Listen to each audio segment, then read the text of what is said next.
Welcome to Tracking Your Rewards from Shakepay. I'm the Analytics CTO, and although this video does not provide any financial advice, it will provide a tutorial on how to use Microsoft PowerBI to gain insights into those sweet rewards that you collect from using your Shakepay card and shaking your phone every day. Well, hopefully. Remember, if you're interested in Shakepay, please hit the subscribe button down below for future videos about Shakepay. Shakepay is the easiest way for Canadians, yes, for Canadians, to buy and sell Bitcoin and Ethereum. Shakepay features an easy-to-use mobile app that offers many different and unique ways to generate rewards based on usual spending habits. Where the app falls a little short is the ability to track and visualize the value of the rewards that have been earned. Being an analytics professional, the solution was simple: build my own visuals to track the Shakepay rewards. After some friends had seen my solution, it became clear that there was a demand for this app across the larger Shakepay community. So in the spirit of giving that is key to the Shakepay community, this video will take you through the necessary steps to start using Power BI to track your Shakepay rewards. Before we get into the how, let's take a look at the Shakepay Rewards Tracker Power BI app so that you can understand the why. Here we are inside the Power BI app. The app is made up of 4 different pages: rewards, card transactions, crypto purchases, and crypto market. On the rewards page, you will find all the rewards that you've earned from using your Shakepay card. Things like the amount of cash back, your shaking sats, shake squad, all that is there in today's BTC value, as well as the totals on the right-hand side. If you hover over the bars in the bar chart in the lower left, you can also see breakdowns of your monthly earnings, number of transactions, and information like that. Switching over to card transactions, here's a list of all the funds that have been added to your card, the amount spent, the average transaction size, the amount you've transferred out, and again, a breakdown of the monthly spending in the bar chart on the left. And if you look on the right-hand side, you'll actually get a breakdown of your top 10 vendors, where you spend the most money, how many transactions, average transaction size, etc., etc. Taking a look at the crypto purchases tab, here's where the breakdown is of how much BTC or how much ETH you've purchased through the Shakepay platform. It'll show you the amount you've spent, the amount you've purchased, the average BTC cost, as well as a monthly breakdown of the different purchases, how many were made, average purchase size, across all the different months. And once you have multiple years of data, it'll all show up across the year as well. Flipping over to crypto market, this is actually going to give you a historical breakdown of the market for both Bitcoin and Ethereum. Hovering over the blue bar will show you a breakdown of the high, low for the day, the market cap, the volume traded, and the orange line will give you a breakdown of the individual closing price for that particular day. Now, by default, the range of data goes from the 9th of January 2021 until the current day at the time of the recording of the video, which in this case was the 1st of December. But you can filter any particular range either through the slider or by using the calendar control to affect the change. And there you just saw the view updated once I changed the date range. There are only a few steps required to get started, and this video will walk you through all of them. As an overview, the steps essentially break down to downloading and installing the necessary components, and then adjusting the Power BI application to leverage your Shakepay transactions. Couldn't be simpler.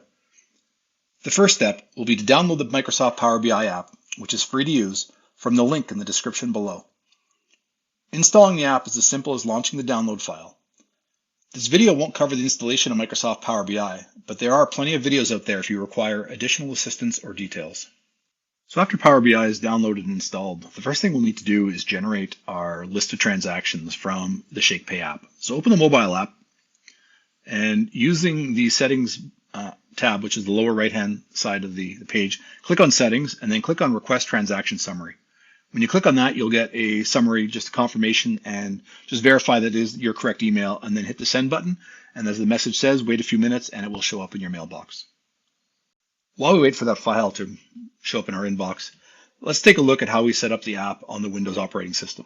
So what I do is I create a folder called Shakepay /RT right into the root of the C drive. That makes it easy to find, but again, you can copy it anywhere you want.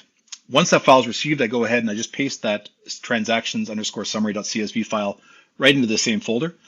And then I'll go ahead and either right click or double click the Shakepay Reward Tracker Power BI application, which will launch Power BI. And you can see once the data has loaded that there are no values currently populated in the app when you first receive it. That's why it's going to be important to point the app to the location of your files. So what we do to do that is we go to File,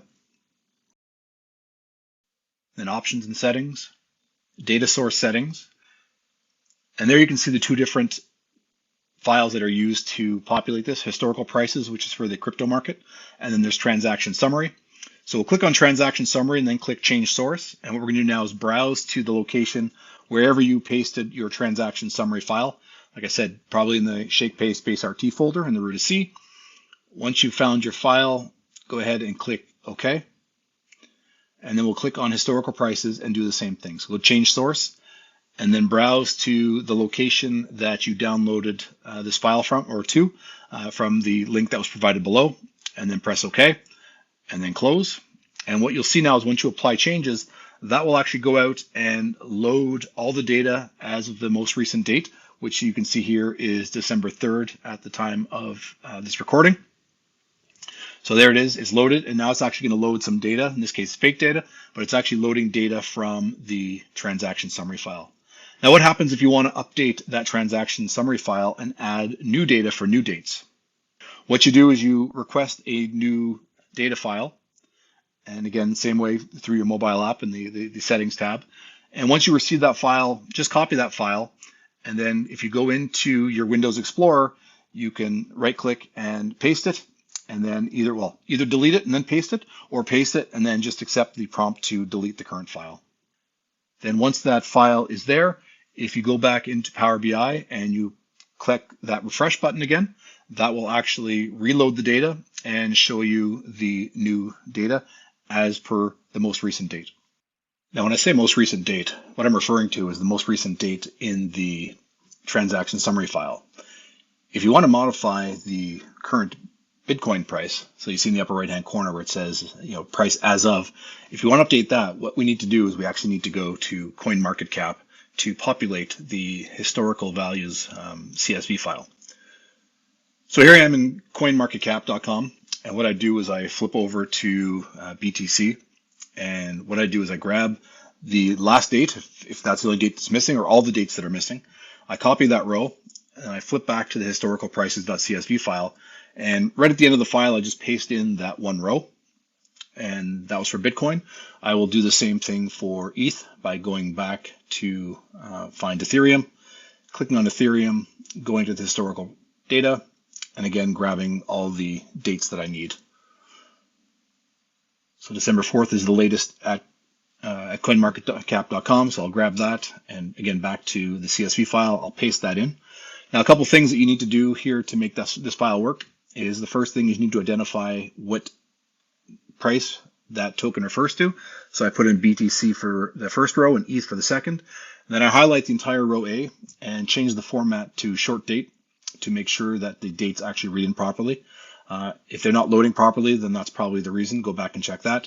Then I'll highlight column B to G, and I'll change that format to general. All right, I do all the formatting within Power BI, so it doesn't need any currency or any special formatting there. I'll save that file, and once it's saved, we'll flip back to Power BI.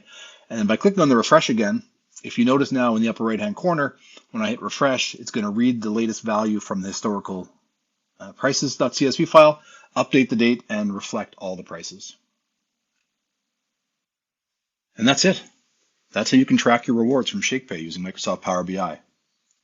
If you enjoyed the content of the video, please hit the like button.